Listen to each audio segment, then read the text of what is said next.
Hey, welcome back today. Today I'm feeling a little bit under the weather, so hopefully I can get to this video. I haven't been feeling too good. It sucks living up north in the wintertime. I'm so sick of it. Down south I want to move one day. But anywho, today we're going to start off by talking about the Tutsi tribe or ethnic group in Rwanda.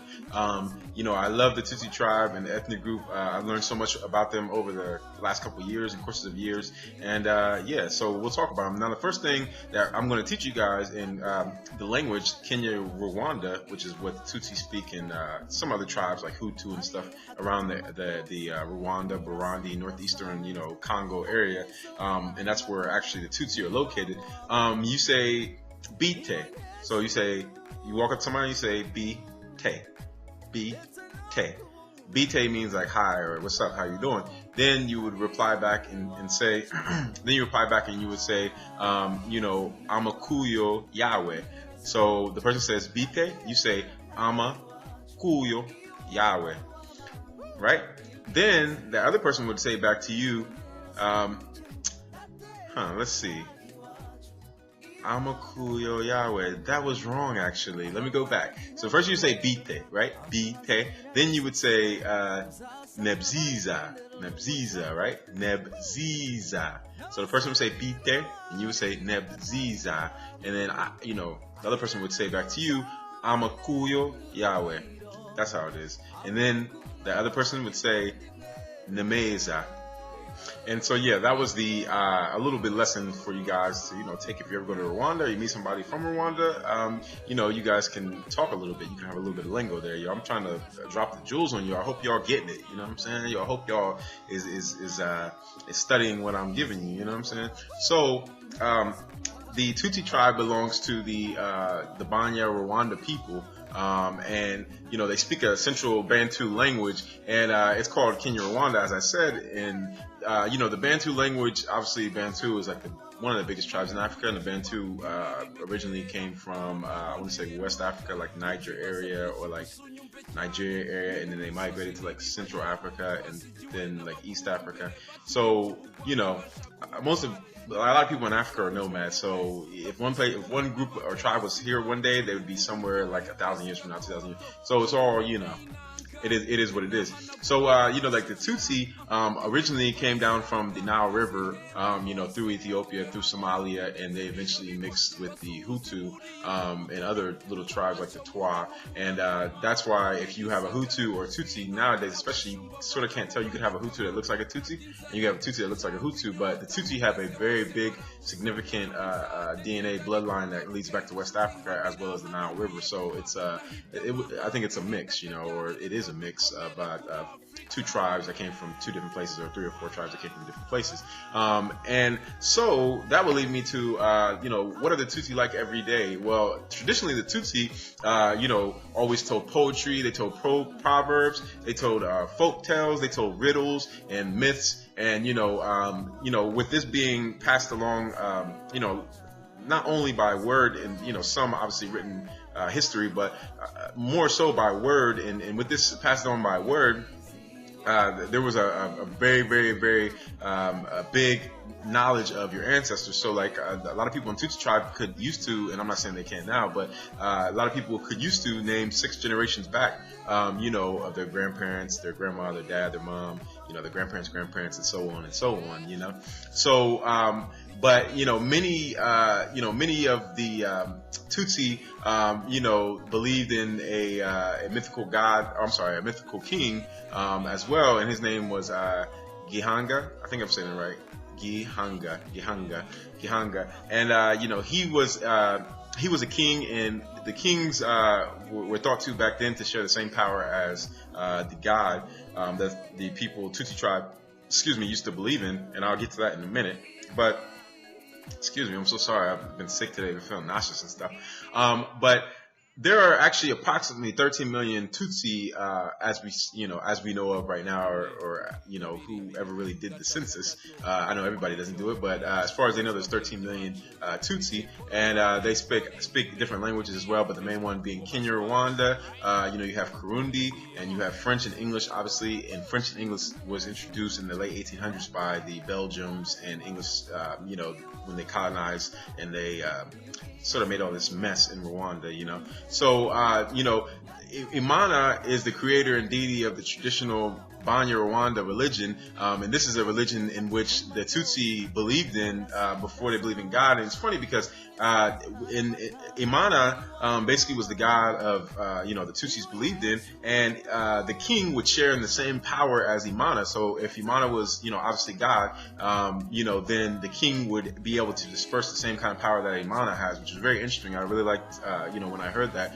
It was just very interesting to me. I never heard that before, and it was really intriguing. So with that being said, there was a lot of different kind of, I don't want to go too far into the Imana because I want to make a video about that god, but Imana was basically the supreme, and a lot of Rwandan say, or Tutsi and Hutu say that they just translated Imana to God, the name to God, after a lot of them were converted to being Catholics.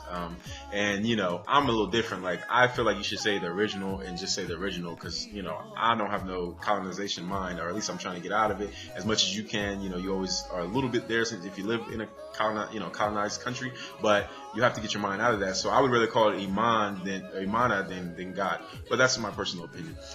So the first thing about the Tutsi, they had certain traditions. Obviously they're nomads, so they moved from place to place to place, and they had certain traditions. One of the traditions was that they would get married, and the kid, I'm sorry, not get married, but they would have a baby, and the baby would not get its first name until 7 days after the child's birth. So, even when the baby was born, there were, Kinyarwanda is a language of poetry, and a language of, so let's say, for instance, there would be something like the man who was born on the hill, or the goat herder, or whoever it was. That's the names that they would receive. There's thousands of them, but these names wouldn't receive until 7 days after the child was birthed, because I feel like, I don't really know 100% sure, but I feel like it's because people just wanted to see, maybe who that family belonged to class-wise, inside the same tribe or even outside the tribe, or what the kid was going to do when they grew up as an occupation, or a job, supposedly, I guess you could say. So, marriage was made legal too, as well. Moving on from the children to the actual marriage. Marriage was made, by a legal payment, is what I'm trying to say. By a legal payment. So sorry, I'm sick today. By a legal payment, and the legal payment was basically like, the groom's family had to pay the bride's family. So the man's family had to pay the woman's family, because it was looked at as the woman was a laborer. She was getting taken away from the home, so she couldn't help them make as much money or currency or tend to the cattle or the herd or the goats. So there had to be some payment with the loss of a person that could actually contribute to the family. So I thought that was pretty good, and I thought that was pretty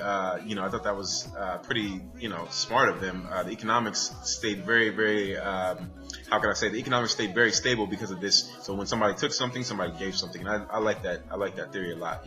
So the Tutsi tribe also, other than marriage, they didn't really have too many traditions that marked when they were adults. It was almost like if you just got married, or when you got married, that's when you were adult. You started your adult life. So the Tutsi would always value marriage the most and the highest, because that's when you went from obviously a kid to adulthood. So that's that. And traditionally the Tutsis always were nomads, so they had houses that were made out of, they had huts that were made out of like wood and reeds and straw and shaped like beehives, and they would build high hedges around their houses and around their villages, because it would help with the wild animals and keeping them out and things of that nature, which I thought was really, really, really, really intelligent, really smart. So yeah, that's sort of like who else does that? Let's see, the Khoisan. The Khoisan, is it the Khoisan or is it the Nimba? Is it the Nimba? I think it's the Nimba in South Africa. They do it too. The Nimba tribe, they do it too. They build like a big thorny gate around their village, so like hyenas or like snakes or wild animals can't get in while they're sleeping and kill somebody or kill their cattle or things like that. So I thought that was very interesting, very smart, very innovative at the time, especially. So in the past, the Tutsi men wore robes. And the women actually wore white robes as well, but they wore a white headband too. And it's so funny because when I look at like traditional like Somali culture or like other cultures in East Africa, like the Horn of East Africa, a lot of people used to wear the bands around their head, and some still do. But I've noticed it more so in Somalia more than anywhere, where it sort of reminds me of like people from Rwanda, Ethiopia too, but more so from Somalia, ancient Somalia. So, I think that, the robes myself, I feel like people should wear traditional clothes. I feel like it should just be modernized to traditional clothes. But, most of the traditional clothes now in Rwanda are only worn during ceremonies or special occasions, unfortunately. I think we should just keep wearing them, and I think we should just make modern clothes out of them and just, keep the tradition passing along.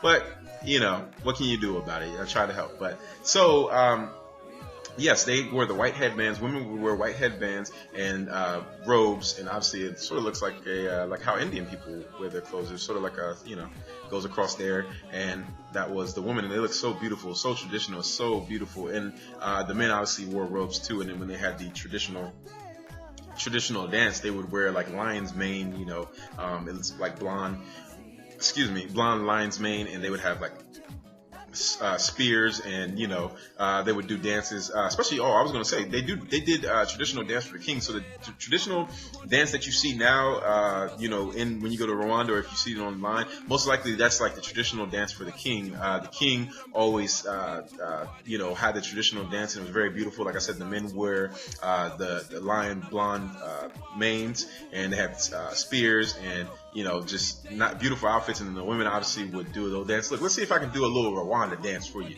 You know what I'm saying? Like this or something like that. I don't know. Maybe it's wrong, but it's something with the hands like this. You'll see. You'll see. But it's really, really a beautiful dance, a beautiful culture. I mean, very, very beautiful culture. And the diet of the Tutsi, obviously, as well, was milk and butter and meat. And, obviously they're nomads, or they were nomads. So it was a lot of meat and butter and buttery, dishes or milky dishes, and sorghum beer, which they make, which I've never had, but I want to have it one day. Sorghum beer sounds good. Hope I'm saying it right. Sorghum beer. Sorghum beer. I could be saying it wrong, but I tried. And so also the Tutsi, I learned this a couple years ago as well, and I was just so astonished. The average Tutsi person is like taller than the rest of the world. So like the Tutsis are the tallest people in the world. There's been accounts of Tutsi, people from the Tutsi tribe, going to 7'1", like women. You know what I'm saying? Like, actually, if you look at the Rwanda president, he's from the Tutsi tribe, and his daughter is like, I don't know how tall his daughter is, but just off of what I saw, I swear she's at least 6'8" or 6. I would say she's 6'6" to 7 foot.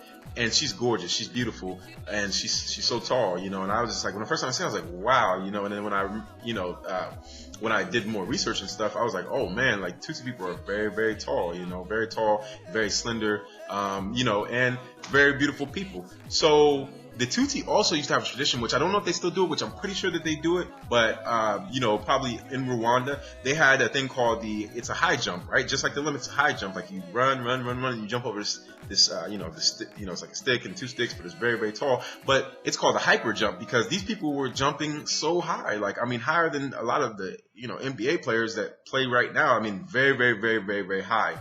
Really high, and a lot of people think it's because of the tall slenderness as well as the lightweight of the person, and it's called the hyper jump. You should look it up. It's such a beautiful thing. Like, they jump so high, it's amazing. It's amazing. I guess that's why they say that black people can jump. It's from the motherland. But I hope you learned a lot about the Tutsi tribe today. The Tutsi tribe is a very beautiful tribe. They're, like I said, they're in the Rwanda area, Burundi, and the Eastern Democratic Republic of Congo, which used to be called Zaire, if you didn't know, but now it's called the Northwestern Democratic Republic of Congo. So I hope you guys learned a lot about the Tutsi tribe today. Like I said, they're very beautiful, beautiful people. I wish I could talk longer. I'm a little sick today, and it's really even hard to even do this. I got a headache and I'm a little nauseated. Like, I don't know. I hate winter, like I said, but I always do it for you guys. I hadn't pumped out a video in a couple days, and I feel like, hey, I've been trying to get to it, but I've been so busy as well. Like I always say, subscribe, comment, like, share information. If you have anything you want me to do, let me know, and please subscribe, please. I want to grow this network, and I want to make it a big network for all our people around the world, and eventually one day have a TV station for all our people around the world, to share, Black culture amongst different countries and things like that, so we can be more in the light with each other. So once again, peace and blessings to all my brothers and sisters all around the world. And once again, I will see you in the next video. Peace and love. One.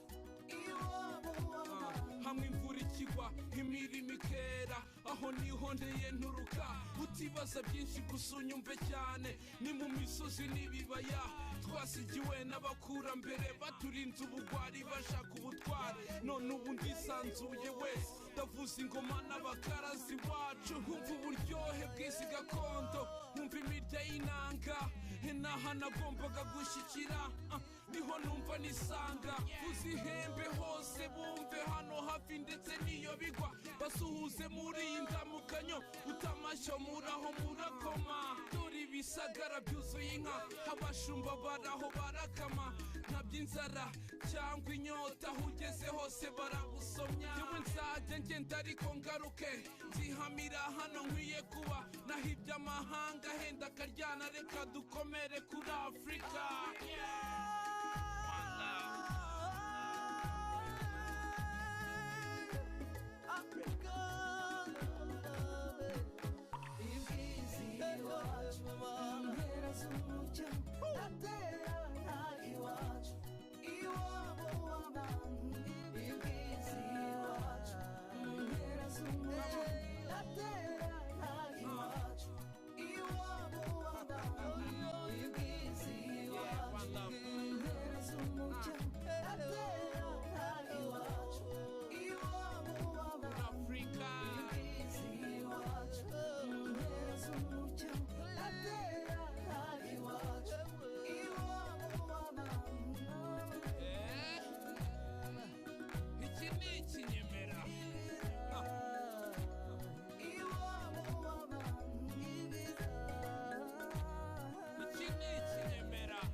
rimwe kabiri gatatu Eric Mucyo yes komeza ubabwire ibyo wacu DJ Paul Muhamya Paul Jimmy komeza ubaye ku ngoma ziwacu right twagiye come on